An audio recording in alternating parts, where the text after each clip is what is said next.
Hello tout le monde, on se retrouve aujourd'hui dans une nouvelle vidéo où je vais faire mes recommandations de films Netflix que j'ai adoré et c'est surtout des films d'horreur, thriller, suspense, épouvante. C'est pas des comédies ou des actions ou rien à voir parce que en fait c'est le genre de film que je préfère regarder que ce soit sur Netflix ou ailleurs. Dès que je m'ennuie et que je suis seule, c'est le genre de film que je vais regarder. Du coup il y aura 10 films que je vais vous présenter, ils sont pas du tout dans un ordre spécifique, vraiment pas, c'est plutôt l'ordre dans lequel j'y ai pensé. Ce sont des films qui sont sur Netflix. Alors après le truc c'est que je suis à Taïwan, du coup j'ai le catalogue taïwanais qui est un mélange du catalogue japonais, américain, thaïlandais, enfin c'est un catalogue asiatique encore différent de tous les autres.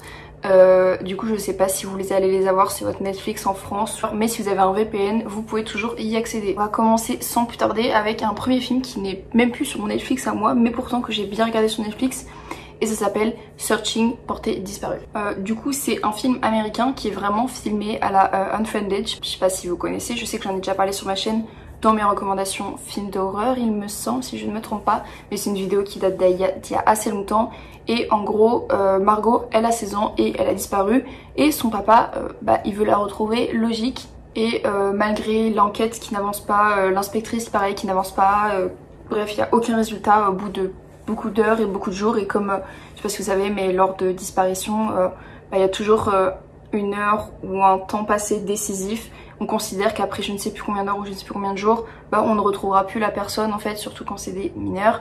Et en gros le papa décide lui-même de mener ses propres recherches en commençant par regarder sur l'ordinateur de sa fille. Donc en fait tout le film se passe sur l'ordinateur soit de la fille soit du père il me semble. Du coup quand tu le regardes sur un ordinateur t'as vraiment l'impression d'être plongé dans le film en fait. Il va regarder dans ses messages Facebook, dans ses messages Skype ou peu importe. Il va regarder du coup quand il va appeler en FaceTime par exemple l'inspectrice ou ses proches, on va voir le FaceTime sur l'ordinateur. Bref, allez voir la bande annonce, je vous la mets en barre d'infos, c'est vraiment super bien, il est vraiment trop bien. Au pire il est facile à trouver en streaming puisque je l'ai déjà regardé en streaming aussi. Je pense que je l'ai déjà regardé depuis au moins 4 fois et je l'ai découvert en janvier. Donc c'est pour vous dire que je l'ai vraiment plutôt kiffé. Le deuxième film que je vous recommande et que j'ai regardé assez récemment à vrai dire, c'est La Fracture. C'est donc un film Netflix qui est vraiment super bien, il est super récent, il date de 2019. Et en gros c'est l'histoire d'une petite famille. La petite fille va avoir un accident, le papa et la maman vont l'emmener à l'hôpital. Et là, il va se passer plein de trucs. Et en gros, dans l'hôpital, sa famille disparaît. Il ne retrouve plus sa famille.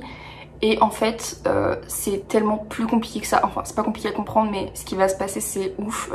La fin elle est quasi impossible à deviner, franchement tout le long du film j'étais en mode ouais il va se passer ça à la fin, non. J'essaie toujours de faire des trucs comme ça tu vois. Et à chaque fois j'étais pas loin hein, mais à chaque fois j'avais tort. Et franchement la fin, en fait même pas la fin mais tous les déroulements, tout ce qui se passe, les péripéties c'est incroyable. Genre tu restes grave en haleine jusqu'à la fin du film et c'est vraiment trop bien. Le troisième film s'appelle Obsession secrète. Pareil celui-là j'ai dû le regarder au moins 2-3 fois. Genre c'est vraiment un film à l'américaine, tu sens que c'est un peu bas budget, genre les acteurs ils sont pas ouf, même le scénario en soi il est pas vraiment ouf. Mais je le trouve quand même pas mal, genre bon, c'est aussi un film Netflix qui date de 2019 et en gros c'est une femme qui s'appelle Jennifer, elle a eu un plutôt grave accident et elle en ressort amnésique. Et en gros son mari va s'occuper d'elle, il va être grave là pour elle etc. Seulement elle va se rendre compte qu'il y a un truc de louche, il se passe plein de choses, les choses s'avèrent être totalement différentes de ce qu'elle pensait et de ce que nous on pense. Et du coup il est vraiment cool, je trouve que ça occupe pas mal de temps, c'est vraiment pas un film qui mérite un Oscar, franchement rien à voir. Mais je le trouve plutôt sympathique en fait. Du coup le quatrième film c'est Dans les hautes herbes. Alors ça pour le coup c'est un film qui est beaucoup plus poussé dans le scénario, dans le jeu d'acteur, dans la réalisation. C'est vraiment un film très psychologique dans le sens où ça t'embrouille le cerveau à mort. Et c'est le but en fait. Et en fait c'est une adaptation d'un livre de Stephen King. Donc Stephen King c'est un auteur horreur, épouvante, thriller que moi je suis totalement... Mais en gros c'est un espèce de grand labyrinthe, un grand champ de maïs et plusieurs familles vont se retrouver à être devant ce champ, à entendre un enfant dans ce champ qui demande de l'aide et du coup ils vont rentrer dans ce champ et il s'avère que ce champ est totalement immense et en gros il y a une présence sinistre qui bloque tout le temps les chemins de ce labyrinthe et du coup qui rentre dans leur esprit et du coup ça leur fait voir des choses, enfin c'est vraiment ultra... psychologie. C'est pas du tout des films gore avec du sang, de toute façon c'est pas du tout mon genre de film, mais j'adore quand ça prend la tête.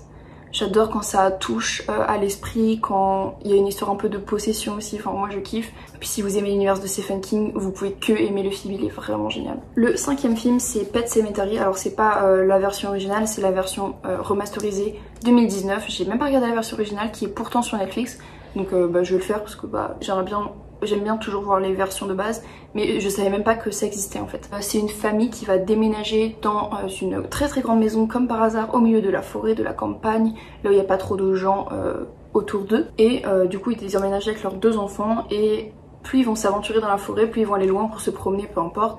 Ils vont y découvrir un espèce de cimetière d'animaux. Et il va se passer des choses par rapport à ce cimetière.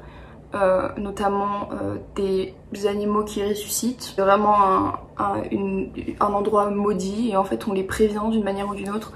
Sauf que comme par hasard dans les films d'horreur et n'écoute personne, pour le coup ça c'est vraiment plus un film d'horreur que les autres. Il est un peu plus dégueu, je vais pas vous mentir. Alors le 6e film s'appelle Escape Room. Donc c'est un film encore une fois qui est sorti en 2019. Alors ce film n'est pas...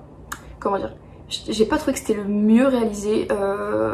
Enfin, ils auraient pu faire beaucoup mieux. En fait, ce que j'ai aimé dans le film, ça soit ce processus d'escape room en fait. En gros, c'est un groupe de gens qui ne se connaissent absolument pas et qui pensent qu'ils se vont tous retrouver pour une réunion de je sais plus quoi. Il s'avère que c'est un escape room géant et mortel. Bien évidemment, ça n'est pas drôle sinon. Et en gros, ils vont aller à travers plusieurs salles qui sont inspirées de leur pire cauchemar. J'adore ce concept d'escape room et je trouve qu'avec ce concept, ils auraient pu faire un film tellement mieux. Ils auraient pu pousser ça tellement plus loin que ça aurait pu être dingue et c'est un peu dommage qu'il est pas... En fait il est bien mais tu te dis putain ça aurait pu être tellement mieux avec ce concept d'escape room parce que je trouve ça hyper ingénieux. Genre les escape rooms c'est vachement à la mode en ce moment, il y a beaucoup de gens qui en essayent. J'ai vraiment adoré et c'est vraiment un film qui m'a laissé sur ma faim. Mais je vous le présente parce que je crois pas qu'il y ait beaucoup de films d'épouvante horreur. C'est plus un thriller celui-là sur les thèmes d'escape room. Et le prochain film dont je vous ai parlé, c'est aussi un film qui m'a un peu laissé sur ma faim. Et ça s'appelle Circle, donc le cercle, encore une fois sur Netflix. Alors lui il est sorti en 2015, il est un peu plus vieux. C'est plusieurs personnes qui ont été kidnappées, il me semble qu'il y a 50 ou 60 personnes dans la salle. Et ces personnes ont été donc kidnappées pour être exécutées et c'est donc les personnes de la salle qui doivent choisir qui sera la prochaine personne. Il me semble qu'ils ont un délai d'1 minute pour choisir la prochaine personne, qui doivent pointer du doigt, enfin genre ils doivent faire un truc comme ça et puis après serrer la main pour valider leur réponse. Du coup il y a un peu personne qui sait pour qui tu vas voter. Et encore une fois c'est un concept qui aurait pu aller tellement plus loin et je trouve que le film est un peu lent.